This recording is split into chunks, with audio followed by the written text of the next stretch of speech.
Bonjour et bienvenue dans cette séquence vidéo au cours de laquelle nous traiterons de la question comment réussir le déploiement de vos dispositifs e-learning. Tout d'abord, nous avons identifié 5 actions primordiales à suivre pour réussir votre déploiement. Cette première action consiste à informer vos stagiaires, qu'ils soient clients ou collaborateurs, en menant une campagne de communication. Pensez également à aller un peu plus loin, également de faire en sorte que l'utilisateur, l'expérience utilisateur soit la meilleure qu'il soit, c'est-à-dire de faciliter l'accès aux formations, qu'il y ait un minimum de clics pour accéder à ce support.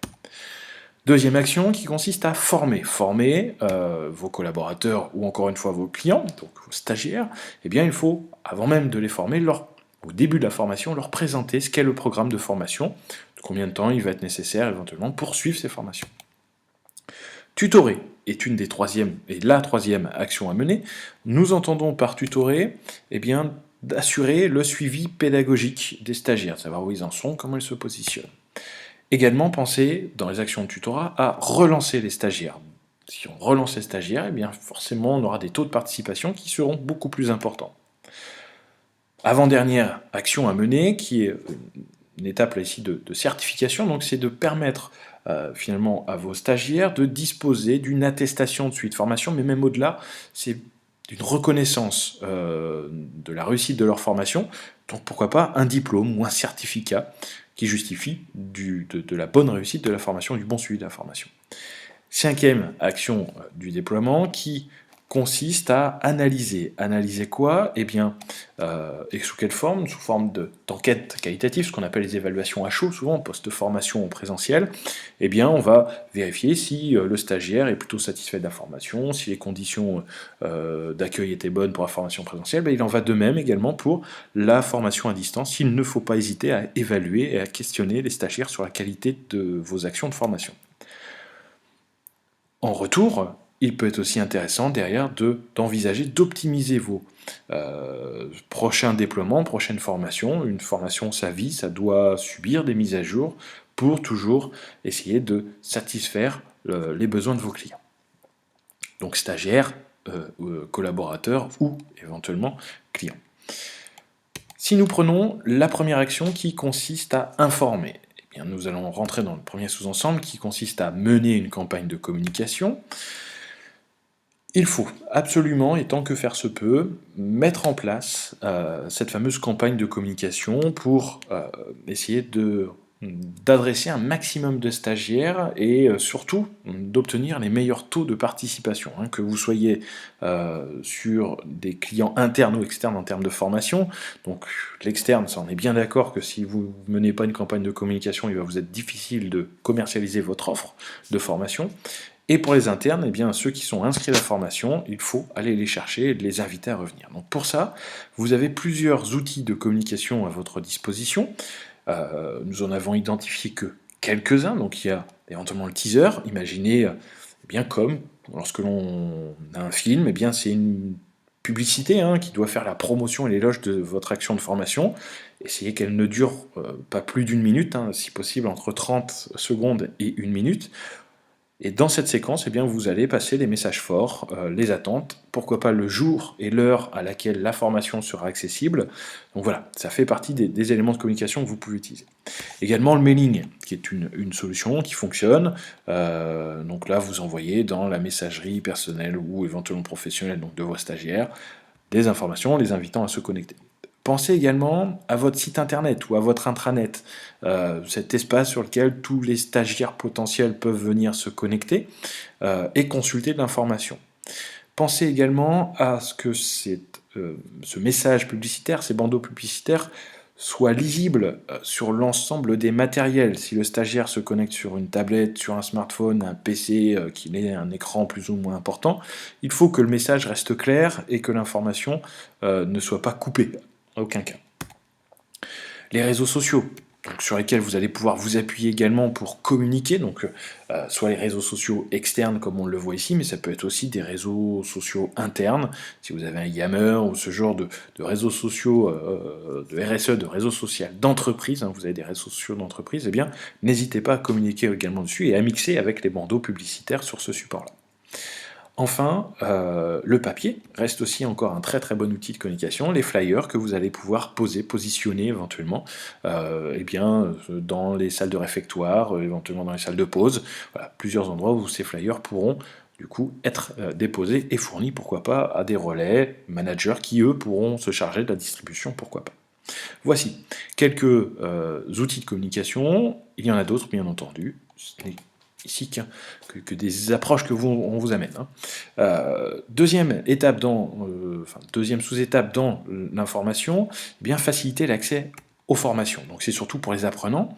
Essayez de leur simplifier la vie au maximum, d'éviter d'avoir plusieurs logins et mots de passe à saisir pour enfin arriver à la formation. Essayez de simplifier les choses au maximum et de supprimer toutes les étapes d'authentification, donc de saisie de login mot de passe, quand c'est possible. Un exemple, vous avez un intranet, sur cet intranet l'utilisateur est identifié, et bien à ce moment-là, voyez avec votre prestataire pour créer ce qu'on appelle un SSO, c'est une connexion automatique vers la plateforme de formation, et là l'utilisateur n'a plus besoin de ressaisir de login et de mot de passe. Vous simplifiez à ce moment-là la vie de l'utilisateur. Également, pensez à leur envoyer un mail en leur disant donc plusieurs jours avant, en leur disant bon ben voilà, il y a la formation, elle va avoir lieu, et donc du coup ils pourront réserver du temps dans leur agenda. Pensez également aux utilisateurs qui vont essayer de se connecter avec autre chose qu'un poste informatique, qu'un ordinateur. Et on entend par là les utilisateurs qui vont avoir des tablettes ou des smartphones. Si votre contenu de formation n'est pas compatible avec ce type de support, prévenez vos stagiaires. Il faut que ce soit clairement identifié, puisque si un stagiaire se connecte avec sa tablette, lance un module de formation, et qu'il voit que finalement il n'a qu'une page blanche parce que le contenu de formation n'est pas compatible avec ce type de matériel, eh bien le stagiaire, la réponse va être très simple, c'est ça ne marche pas, j'ai autre chose à faire, et du coup j'ai une très bonne excuse pour ne pas suivre ma formation. Donc prévenez les stagiaires du niveau de compatibilité. Faites en sorte que vos contenus soient multi-supports, fonctionnent sur tous les éléments. Enfin, on l'oublie parfois, mais tout le monde n'a pas forcément un matériel informatique à portée de main. C'est le cas de collaborateurs qui sont souvent souvent à la production. Il y a un poste qui est comme ceci positionné dans l'usine. Il existe des moyens aujourd'hui de mettre à disposition du matériel à moindre coût. Pensez aux tablettes qui vont pouvoir être passées de main en main, distribuées sous la responsabilité peut-être d'un manager. De la même manière, si vous avez des problématiques de connexion réseau, il y a des solutions à ça. La possibilité d'embarquer directement sur les matériels comme les tablettes ou les PC, l'ensemble des formations qui vont être suivies en mode ce qu'on appelle offline, sans connexion internet, et un manager récupère ce matériel, une fois par semaine pourquoi pas, pour remonter ce qu'on appelle le reporting du qui a fait quoi, quand, combien de temps passé, etc. et quel score obtenu. Voici pour les deux sous-ensembles de l'information. On passe maintenant à la partie former et notamment présenter et piloter le programme de formation. Nous entendons par là, il faut que le stagiaire puisse se libérer, savoir combien de temps il a besoin, intégrer, donc on l'évoquait précédemment, dans son agenda du temps.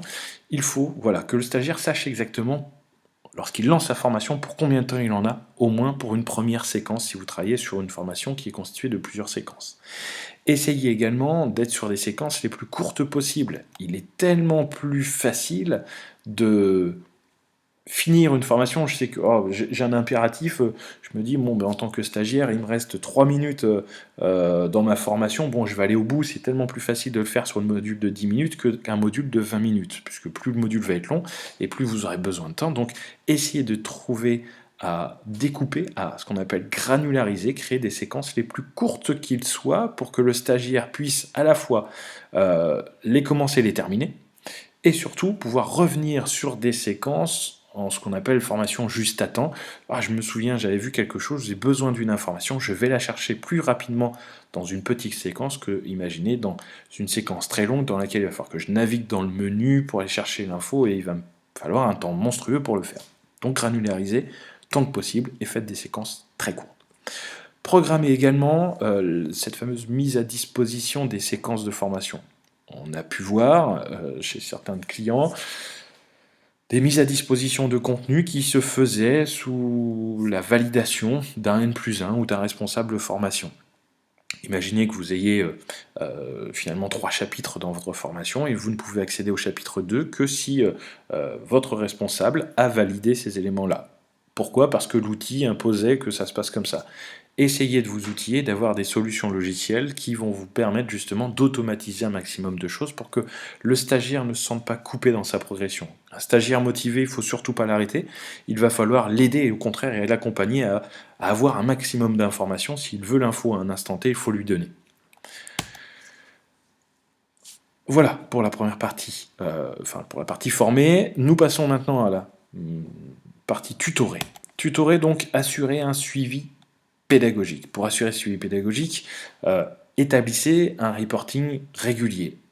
À transmettre à qui? Puisque ça aussi, ça fait partie des vecteurs de réussite de vos formations. C'est si vous, seul, manager, ou enfin plutôt je dirais responsable formation ou de ressources humaines, vous êtes le seul à avoir ces informations statistiques du qui venu, combien de temps passé, quels sont les scores obtenus, etc., il va être difficile pour vos relais de formation, les managers qui sont plus près des stagiaires, de relancer ces fameux stagiaires et leur dire où est-ce que vous ils en sont, etc. Donc pensez à mettre à disposition finalement ce reporting, ce suivi sous forme d'un email qui est envoyé avec un document joint, pourquoi pas, et qui reprend, bon ben voilà, vous êtes responsable d'une dizaine de personnes, voici le positionnement de votre dizaine de personnes, et toutes les semaines, en tant que manager, je reçois ça, ça peut toujours être intéressant, et surtout ça va me permettre de jouer mon rôle et d'aller chercher mes stagiaires.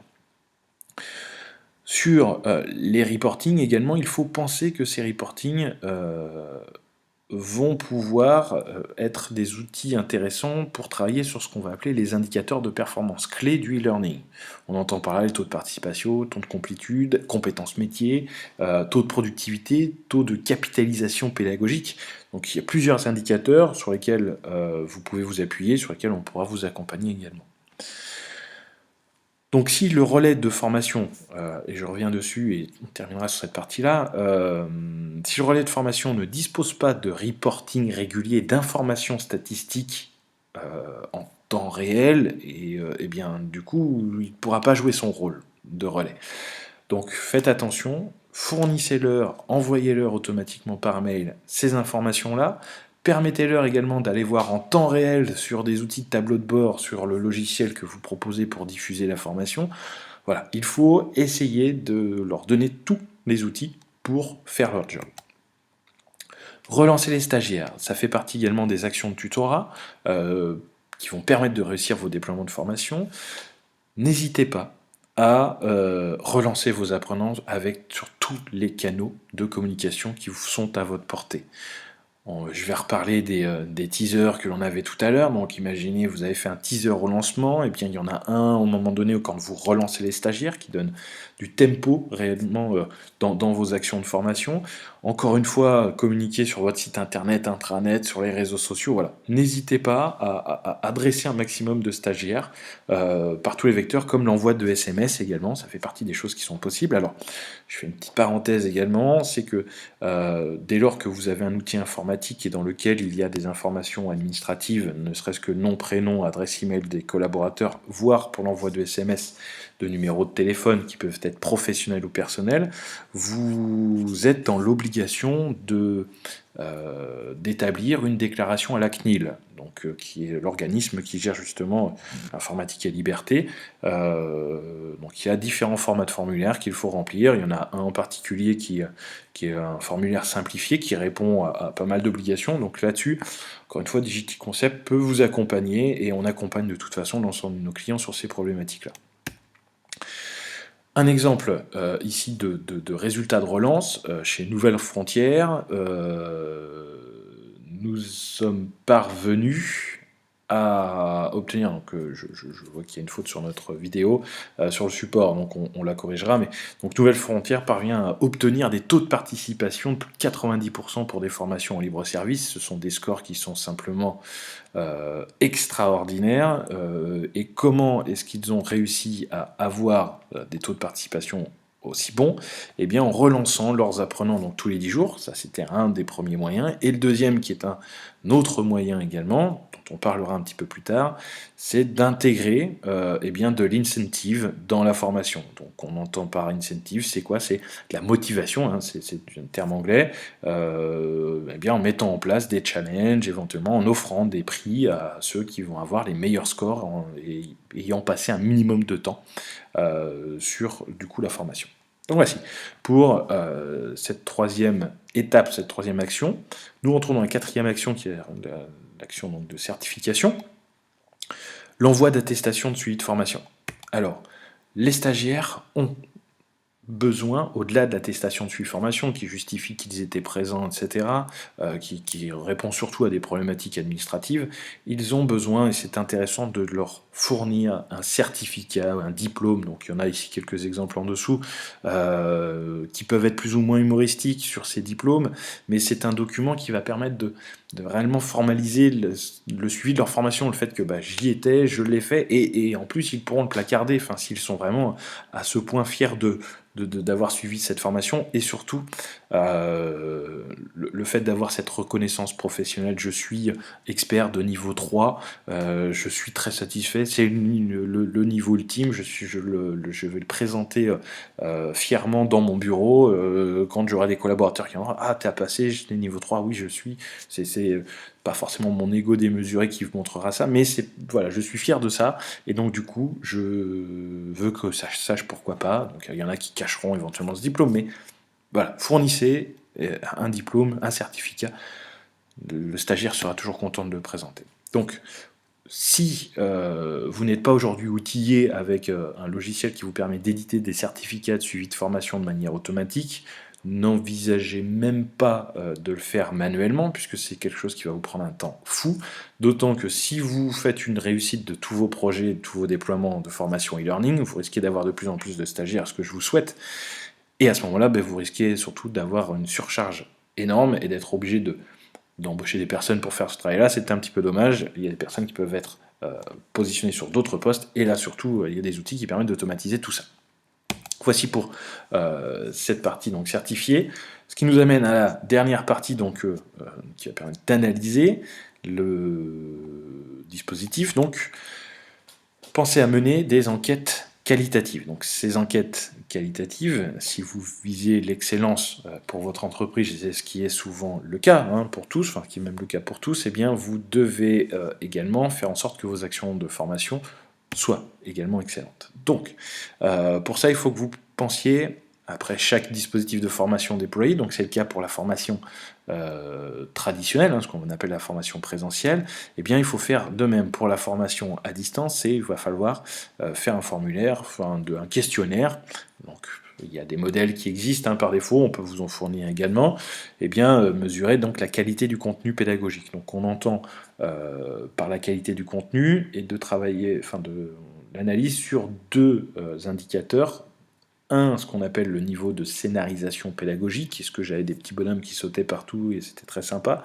Est-ce que j'étais sur quelque chose qui était très très transmissif, très descendant et les stagiaires vont pouvoir juger en disant je préfère des choses très dynamiques ou pas trop dynamiques. Sur quel type de matériel est-ce que vous vous connectez? Est-ce que vous êtes plutôt sur le smartphone, sur la tablette, sur du PC?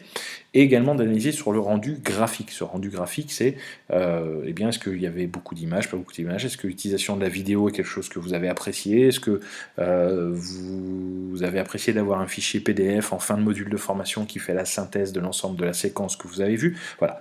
N'hésitez pas à questionner les stagiaires pour récupérer un maximum d'informations et optimiser ensuite. Mesure également avec ce questionnaire la compréhension des concepts enseignés, du message que vous avez passé, donc vérifier si l'atteinte des objectifs a été faite, etc. Mesure également la qualité des conditions logistiques, donc là c'est l'envoi des invitations, est-ce que le message était clair, est-ce que vous avez rencontré des difficultés lors de l'authentification, est-ce que vous pensez qu'il serait souhaitable de simplifier encore les accès à la formation? Voilà. Rappelez-vous les éléments qu'on a vus précédemment, questionnez sur l'ensemble de ces éléments-là pour toujours optimiser les accès. Également, post-formation, ce qu'on appelle l'évaluation à froid, pensez, plusieurs semaines ou mois après, à de nouveau questionner les stagiaires sur les acquis et leur application concrète. Est-ce que de ce qu'on leur a transmis, ça leur a donné finalement satisfaction? Ils ont pu le mettre en place sur leur lieu de travail. après l'adéquation de la formation avec les attentes du salarié, également d'analyser l'impact sur l'activité du salarié dans sa vie quotidienne, hein. Est-ce que ses performances ont été améliorées? Est-ce que finalement, en suivant cette formation, eh bien, son chiffre d'affaires a augmenté? Est-ce que, en suivant cette formation, eh bien, il y a eu moins d'accidents sur les chaînes de production? Voilà, donc plusieurs questions sur lesquelles il faut questionner les stagiaires. Enfin, la dernière partie qui consiste à optimiser le système en vue de prochain déploiement, eh bien là, en fonction forcément des résultats des enquêtes qualitatives que vous aurez menées, et si vous avez à opérer, vous souhaitez opérer ces fameuses mises à jour et ajouter pourquoi pas des modalités de formation complémentaires telles que la classe virtuelle, eh bien, ou autres. Donc sachez qu'il y a voilà, des outils qui existent, qui vont permettre d'accompagner encore plus le stagiaire, puisque très souvent, on entend par formation e-learning la mise à disposition de contenus de formation auto-formatifs, donc le stagiaire est seul devant son écran, et pourquoi pas à côté juste l'envoi d'emails avec réponse soit automatique, soit réponse d'un formateur derrière. Sachez qu'il y a la classe virtuelle, ces notions de webinaire aussi, ou de réunion en ligne, donc des outils qui vont permettre de mieux accompagner le stagiaire dans sa formation, et pourquoi pas eh bien, de prévoir dans vos dispositifs de formation plusieurs réunions en ligne à des heures enfin des horaires et dates différentes pour que chaque stagiaire qui le souhaite puisse venir eh bien, trouver des réponses à ces questions en amont de ces classes virtuelles. Il pourrait eh bien, vous envoyer un mail et vous synthétiser l'ensemble des demandes des collaborateurs de vos stagiaires, hein. Et bien à ce moment-là, vous animez une classe virtuelle ou une thématique spécifique eh bien, pour répondre aux questions de l'ensemble de vos stagiaires. Donc pensez à ces moyens-là complémentaires qui existent. Également, pensez à vous appuyer sur ce qu'on évoquait tout à l'heure avec le cas notamment de Nouvelles Frontières.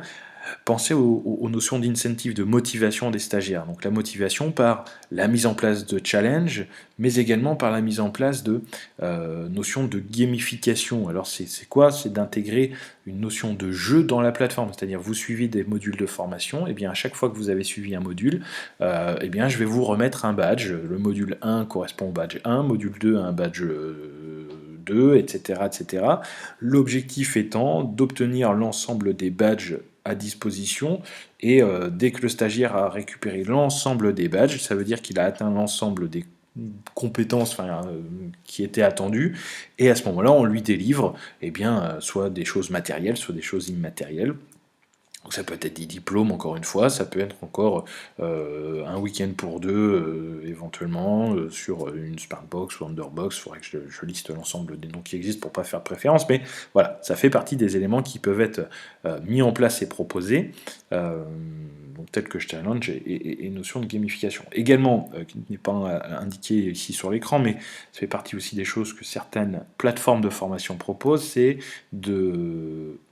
Au-delà de la partie gamification, c'est en plus de publier mes résultats sur mon réseau, enfin sur des réseaux sociaux. Ça peut être soit sur des réseaux sociaux publics, des LinkedIn, des Facebook, etc. Donc je vais challenger d'autres personnes, d'autres clients potentiels. Donc ça c'est très intéressant lorsque vous êtes un organisme de formation et que vous formez voilà, des clients, enfin ni plus ni moins que des personnes externes. C'est moins intéressant lorsque vous êtes sur des collaborateurs internes de communiquer finalement sur des réseaux sociaux publics. Par contre, il existe aussi les moyens de communiquer sur les réseaux sociaux d'entreprise, donc type Yammer ou autre Facebook un peu remodelé pour des entreprises. Eh bien, il y a des moyens de communication et d'aller challenger justement et d'aller essayer d'aller chercher d'autres collaborateurs et d'autres stagiaires sur la plateforme. Voici pour cette séquence vidéo. N'hésitez pas à nous questionner. Donc vous avez la possibilité sur le site internet de Digity Concept de venir nous poser des questions dans la rubrique vidéo. On se fera un plaisir d'y répondre et d'ajouter finalement les réponses aux questions que vous avez pu vous poser directement dans, je dirais, enfin associées à cette fameuse vidéo. Merci pour votre attention et à très bientôt.